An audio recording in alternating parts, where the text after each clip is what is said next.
Hello friends, welcome back to my YouTube channel Sinha's garden and blogs. अपने पुराने planter stand को सिर्फ 35 से 50 रुपये में बनाएं बिल्कुल नया। तो ये देखिए मेरा प्लांटर स्टैंड है और 3 साल पुराना है और देख रहे होंगे कि इसमें कहीं कहीं रस्ट भी हो गया है और आज मैं इसको नया बनाने जा रही हूँ। तो इसको मैं धोकर साफ़ कर ली हूँ। तो जब भी आप इसको पेंट वगैरह करें तो पहले धो लें, क्योंकि मिट्टी वगैरह लगी रहती है। तो धो लें और पानी को सूखने दें, उसके बाद ही करें। और ये स्क्रू पे है, चाहे तो आप इसको खोलकर भी पेंट कर सकते हैं। और अगर स्क्रू नहीं खुल रहा, जैसे कि ये रस्ट वगैरह लग गया है, तो हो सकता है नहीं भी खुले, तो आप ऐसे भी पेंट कर दे सकते हैं। ऐसे खोल कर देखती हूँ, अगर खुल गया तो सही है, नहीं तो फिर ऐसे ही मैं पेंट कर दूँगी। तो पेंट करने के लिए ये लिए है मैंने बर्जर का, ये वाइट पेंट है। वाइट कलर अच्छा लगता है, इसलिए मैंने वाइट ही लिए है। और बहुत ज़्यादा बड़ा भी नहीं है और मेरे ख्याल से इतना में ये हो भी जाएगा, शायद बच भी जाएगा। और फिर इसके लिए मैंने एक ब्रश भी लिए हैं, ये देखिए, क्योंकि मेरे पास जो ब्रश थे वो चौड़ा था, तो बहुत ज़्यादा चौड़ा ब्रश से इसको नहीं हम कर सकते, क्योंकि देख रहे हैं कि ये आयरन रॉड है और पतली पतली भी है, तो बहुत ज़्यादा चौड़े ब्रश की ज़रूरत नहीं है। और यहाँ पे लिया है मैंने थिनर, क्योंकि अगर हम पेंट करते हैं तो पेंट को फिर थिनर से धोना पड़ता है। अगर हम नहीं धोएंगे तो पेंट से ब्रश जो है वो जम जाएगा।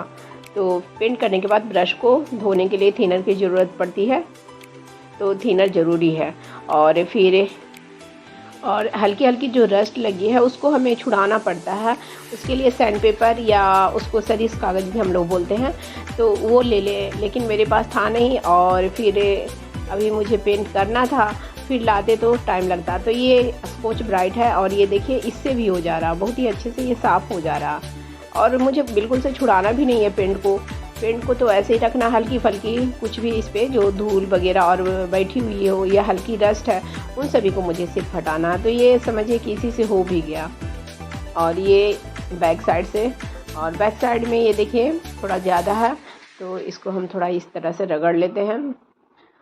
और जैसे कि सारा इसका जो प्लेट है वो नहीं खुला, तो फिर मैं उसी में पेंट कर दूँगी। पेंट करने से ये होता है कि प्लेट अलग अलग हो जाते, तो फिर हम उसको उसमें मतलब स्क्रू से टाइट कर देते, तो फिर बाद में कभी खोल सकते थे। लेकिन पेंट कर देने के बाद फिर उसको और खोलना मुश्किल हो जाएगा बाद में, अगर हमको खोलने की ज़रूरत पड़ेगी तो ये देखिए हर जगह इस तरह से मैं इसी से साफ़ कर ले रही हूँ। थोड़ा साफ़ करने में मेहनत लगता है, पेंट करने से ज़्यादा ही मेहनत लगता है, तो आप अच्छे से साफ़ करें।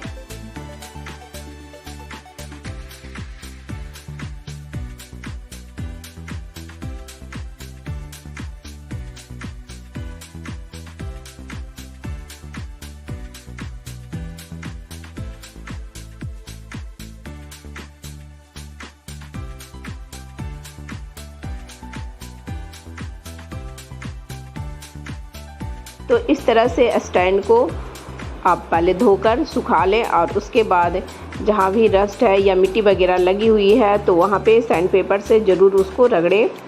पेंट को यूज करने से पहले इस तरह से मिक्स कर लें, क्योंकि ऊपर पतला जैसा रहता है और नीचे गाढ़ा जैसा बैठा रहता है, तो उसको इस तरह से मिक्स करना ज़रूरी है।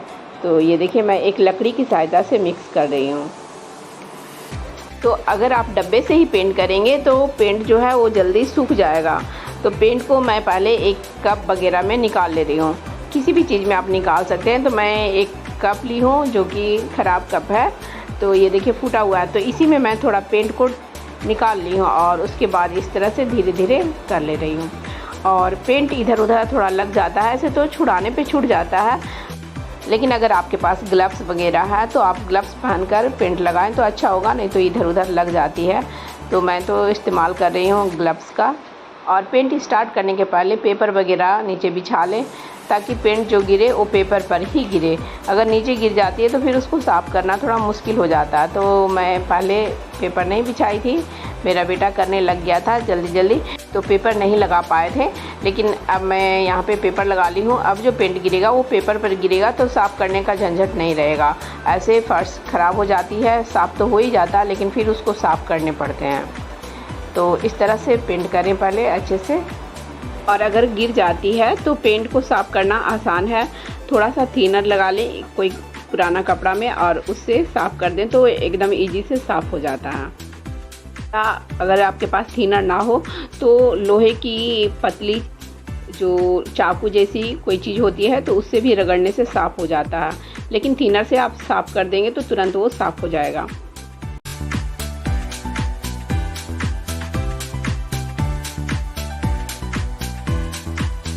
और पेंट करना बहुत ही आसान है, बच्चे भी इसको खेल खेल में कर देते हैं, बस थोड़ा सा उन्हें आप बता दें।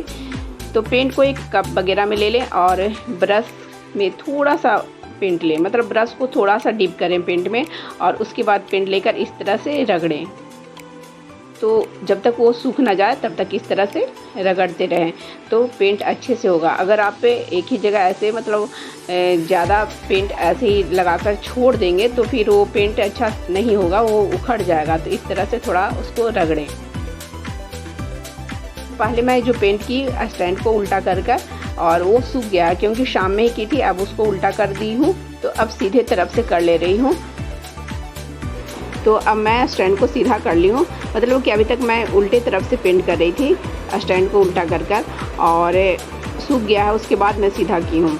अगर तुरंत आप सीधा कर लेंगे तो नीचे का ये जो पेंट है क्या हुआ वो सब पोंछा जाएगा। तो मैं सूखने के लिए छोड़ दी थी कल शाम में की एक तरफ और अब मैं दूसरी तरफ सुबह में कर रही हूँ। तो एक तरफ कर सूखने के लिए छोड़ दें, क्योंकि अगर आप फिर उसको छुएंगे उल्टा करने के लिए तो जहाँ भी टच करेंगे वहाँ पर का पेंट जो है वो छूट जाएगा, हाथ में लग जाएगा।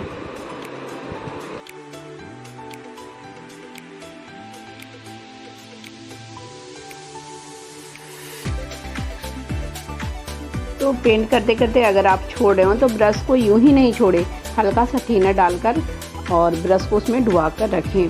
तो ये देखिए दूसरे दिन कप के चारों तरफ पेंट जो है सूखा हुआ था, तो मैं इसमें थोड़ा सा थिनर डालकर इस तरह से छुड़ा ली हूँ और उसके बाद फिर से इसमें और थोड़ा पेंट डाल रही हूँ और उसके बाद पेंटिंग स्टार्ट कर दे रही हूँ।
तो अब मैं स्टैंड को घुमा लेती हूँ, इस साइड से हो गया है और उस साइड से बाकी है।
अगर आपको लगे कि डबल कोट करने की ज़रूरत है तो आप डबल कोट कर सकते हैं, लेकिन मैं यहाँ पे सिंगल कोट ही की हूँ और ये अच्छे से पूरा ये गाढ़ा पेंट हो गया है।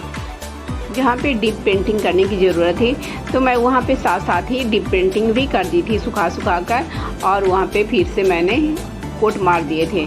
तो अब ये देखिए नहीं लग रहा है कि इसमें और फिर से डबल कोट करने की ज़रूरत है। तो अब ये स्टैंड बिल्कुल नया जैसा लग रहा है। कैसा लग रहा है कमेंट बॉक्स में कमेंट कर ज़रूर बताइएगा कि ये नया जैसा अब लग रहा है या नहीं।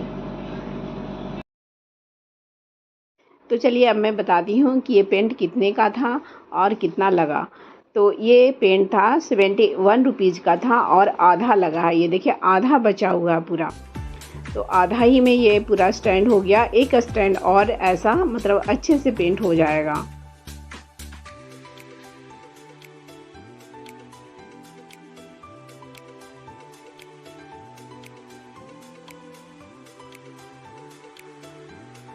मतलब कि 35 रुपीज़ का पेंट में ये स्टैंड पेंट हो गया। सिर्फ इसमें अलग से एक्स्ट्रा हमें ब्रश लगा और थोड़ी बहुत थिनर लगी, थिनर भी बचा हुआ है। तो मतलब कि 35 टू 50 रुपीज़ में आप आराम से इसको पेंट कर सकते हैं। और ब्रश तो बचा ही रह जाएगा, ऐसा नहीं कि ब्रश एक ही बार के पेंट में ख़राब हो गया है। तो ब्रश को फिर से धोकर उसको आप रख दें। थिनर में ये देखिए ये थिनर है, तो इसमें थिनर डाल लें और उसके बाद ब्रश को धो दें अच्छे से। तो फिर इसमें जो पेंट लगा हुआ वो निकल जाएगा, तो फिर ब्रश ख़राब नहीं होगा।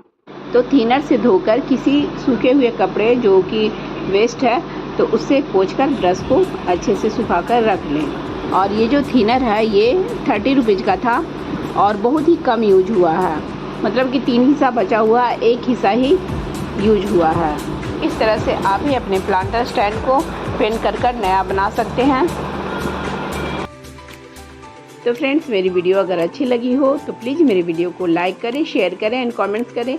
और मेरे चैनल में जो पहली बार आए हों तो प्लीज़ मेरे चैनल को पहले सब्सक्राइब कर लें, बेल आइकन्स को भी प्रेस कर दें ताकि जब भी मैं अपनी न्यू वीडियो डालूँ तो उसकी नोटिफिकेशन आपको समय से मिल जाए। Bye bye friends, thanks for watching.